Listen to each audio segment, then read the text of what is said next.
Hi, everyone. Welcome to Watchbots Prime. This is Ben. You already knew that.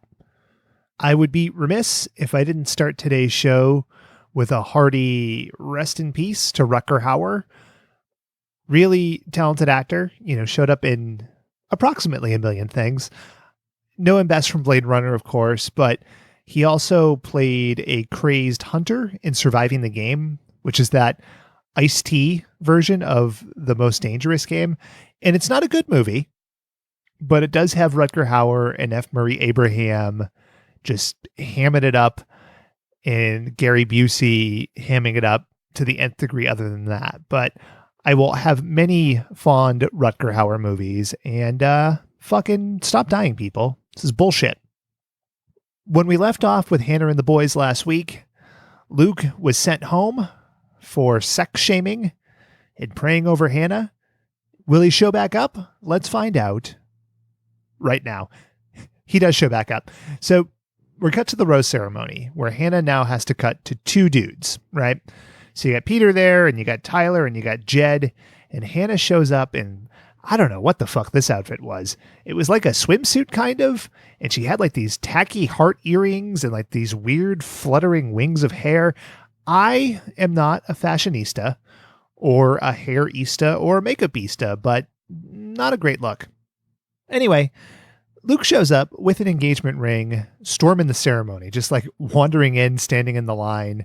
And then they get into this big argument, and people are stepping to each other, and Hannah's moving the rose pedestal around. It is some bananas forest wacky shit. Now, the best part of this, by far, this is the precursor to the Men Tell All, which is when all the eliminated dudes come back and they share war stories of their minute and a half with Hannah. And while this big fight is going on, we start getting actual picture-in-picture. So audience reactions to Luke's flip out, and you see the dudes. It's just so strange. Anyway, Hannah sends homeboy away, and he has to leave like this Greek villa or whatever. And he's just walking for a long time. And then we cut to the Men Tell All. And the Men Tell All set was the weirdest thing I've seen in a while. It has these uncomfortable looking chairs and all these candles everywhere. And they're playing like this weird porny music. It's like if you wanted to watch porn with your significant other, but you couldn't go all the way. So you turned on like one of those late night HBO things. I know they don't play them anymore, but bear with me. And you're like, oh, what happens here? It's classy. It's kind of like that. I'm not going to spend a lot of time on it because it's an interview show. It's not really interesting to talk about, but you get more picture-in-picture audience reactions. And like the audience is a lot of women, age 20 to 50, as you might expect. But then there's just like random dudes there. Like there's this dude in like a bow tie and like glasses, like he's a stereotypical nerd. And I think I would like to be one of those dudes. I'm sure it would be hell actually sitting in that audience, but like getting signs put in your hands that you didn't actually write, like Luke's a puke, and like cheering. I don't know. That wouldn't be so bad, right? I think that'd be fun. Anyway, the point is Hannah ripped Luke a new one again, apologized for having him on TV. And that's a little overkill. I don't know. We had fun, I think. But next week is the 2-night finale, and I am fucking tired, you guys. I'm just so tired. And then the next week, there's Bachelor in Paradise starting up, which appears to be former Bachelor and Bachelorette contestants on an island or something, and they give each other roses. It seems like there was a fist fight maybe, and like a lot of people crying. It might be a bridge too far. When you get to the point that I have to commit 2 nights a week to your show now, I don't know. I'm kind of done with it, but we'll see. Maybe I'll give one night a shot and then get sucked in, or maybe I'll just wait for the next Bachelor.